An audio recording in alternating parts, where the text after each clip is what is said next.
Hey guys, welcome to Rosie's Dessert Spot. In this tutorial, I'll be demonstrating how to create this stacked pancake cake. You heard me right, there are no cakes involved in this cake, it is all pancake. I'm going to write on screen the ingredient amounts and you can also find them in the description box below this video.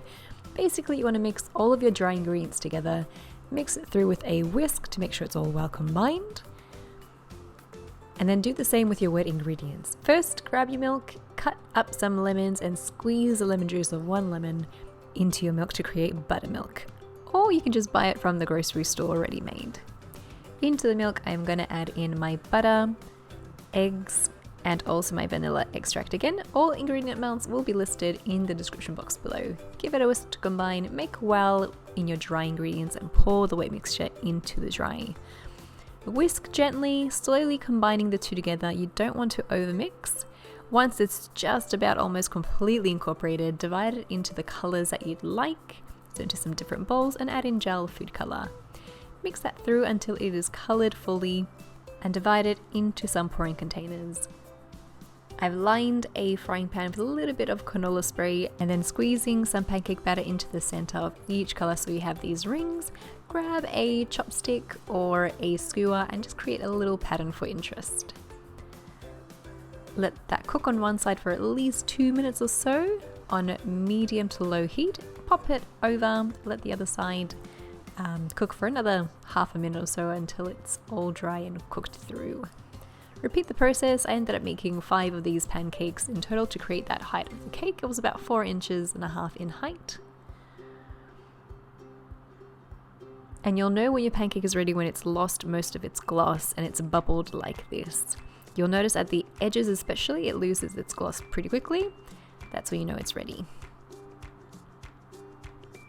Let those cool down completely before you handle them. Here I have a 6-inch pastry ring. I'm just cutting out the 6-inch cake layers for myself.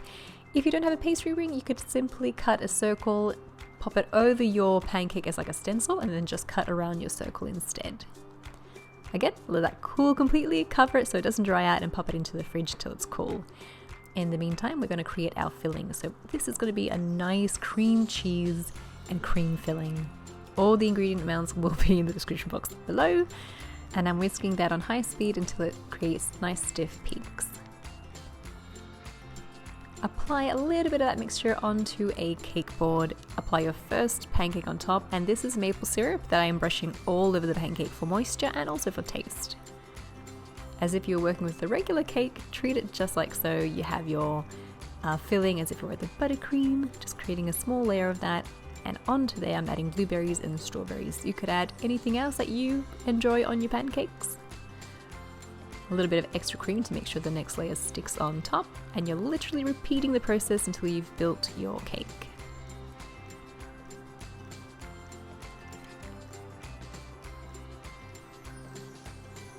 Once all the layers have been stacked, create your crumb coat. That's right, we are still going to create a crumb coat for this baby. Starting at the very top and pushing that frosting out to the side. Let's call it frosting. It's the same cream filling. Create the crumb coat on the outside of your cake the same way. Try to make it a little bit thicker so you don't see through to your colors afterwards when you apply your final layer. Clean up the top and the sides and let it rest in the fridge for at least half an hour. You did syrup those pancake layers so they're not going to dry out very easily. On goes the final layer of cream. And I get asked many a times if you can decorate cakes with just regular cream. You totally can. This final layer of frosting was actually just cream and sugar. I didn't add any cheese into this. It's just totally regular cream. Go over it with your bench scraper to smooth it down and bring that lip of frosting to the center like usual. Onto this, I'm going in straight with my maple syrup. This is incredibly runny. So this next step, make sure to do it in a plate. I didn't realize it's still afterwards, so I'd made a total mess of my kitchen and my turntable. But I basically wanted to replicate a drip as if it were ganache. That's just going to continue to drip, and you just decorate as per usual.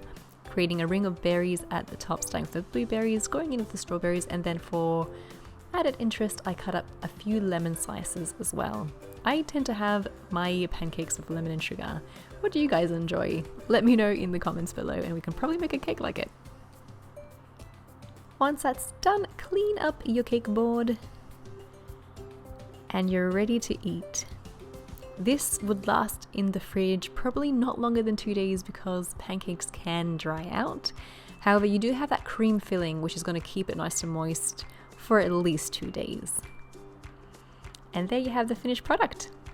I hope you guys enjoyed this tutorial and give it a go. And if you do, hashtag Rosie's Dessert Spot so I can see it as well. Feel free to subscribe and I'll catch you guys again next week. Bye for now.